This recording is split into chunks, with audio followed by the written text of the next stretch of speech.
لیکن اس عملے کی نشاندہی سب سے پہلے کی کس نے؟ فیصل واڈا نے نہیں کی. انہوں نے نہیں کہا کہ یہ خونی مارچ ہوگا، لاشیں اور جنازے ہوں گی اس میں. یہ تو میری پارٹی کا نہیں ہے، یہ تو ان کی پارٹی کا ہے. فیصل واڈا ان کا لاڈلا تھا. کیا اعجاز چودھری خود کہتے ہیں کہ میں نے فلان کو کال کیا کہ وزیر آباد میں حملہ ہو سکتا ہے خان پر؟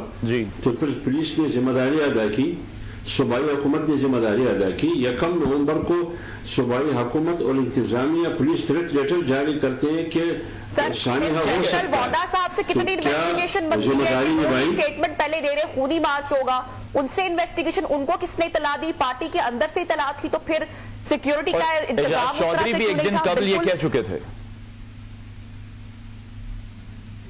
میں تو یہی کہہ رہا ہوں نا، اس میں سب کو شامل تفتیش ہونا چاہیے. اعجاز چودھری کو شامل تفتیش ہونا چاہیے، فیصل واڈا کو شامل تفتیش ہونا چاہیے. پولیس نے جو تھریٹ الرٹ جاری کیا، کیا اس پہ عمل ہوا یا نہیں ہوا؟ کیا اس کے مطابق سیکورٹی دی گئی جلوس کو اور خان صاحب کو نہیں دی گئی؟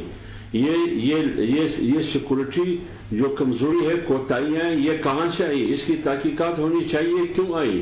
وہ تمام موبائل ریکارڈنگ جو 40 گھنٹے میں 4 دن کے جو جتنے بھی ٹاور ہیں موبائل کے، وہ تمام ریکارڈنگ کنٹرول میں لے لیں. CCTV کیمرے ہیں، ان کے فوٹیج کیمرے میں لے لیں اور کنٹرول میں لے لیں. دیکھیے کہ کیا ہو رہا ہے، کون کس سے کیا بات کر رہا ہے، کہاں سے کال ہو رہی ہے اور کہاں سے کال وصول کیا جا رہا ہے. یہ تمام تفتیش و تحقیقات ہونی چاہیے. اس کے بعد ایک تہ تک پہنچانا چاہیے کہ کس نے کیا، کیوں کیا، کن مقاصد کے لیے.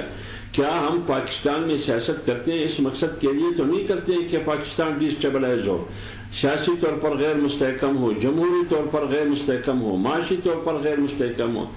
آپ دیکھیے بھارت کی میڈیا کیا ترانے، کیا گنگار ہے. آج عمران خان بھارت کی میڈیا کا ہیرو بن چکا ہے. ہیرو بن چکا ہے. وہ کہتے ہیں کہ جو کام ہم نے کرنا ہے وہ کام عمران خان کر رہا ہے.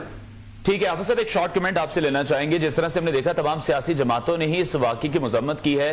ابھی شہباز شریف کی زیر صدارت بھی اتحادی جماعتوں کا اجلاس ہوگا کل کے سانحے کے حوالے سے.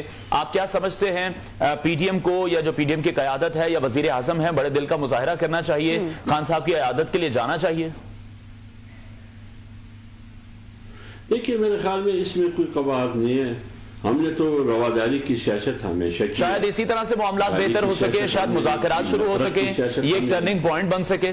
میں آپ کو ایک بات بتا دوں. آپ کو یاد ہوگا جب 2013 کا الیکشن تھا، عمران خان صاحب جب اسٹیج سے گرا، وہ بھی شوکت خانم اسپتال میں اس وقت تھے.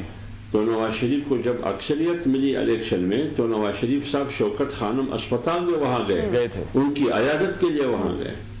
تو لہٰذا اس میں کوئی قواعد نہیں ہے. ان کی عیادت کے لیے جو بھی قیادت جاتے ہیں، میرے خیال میں اس میں ماحول بھی پرامن ہوگا.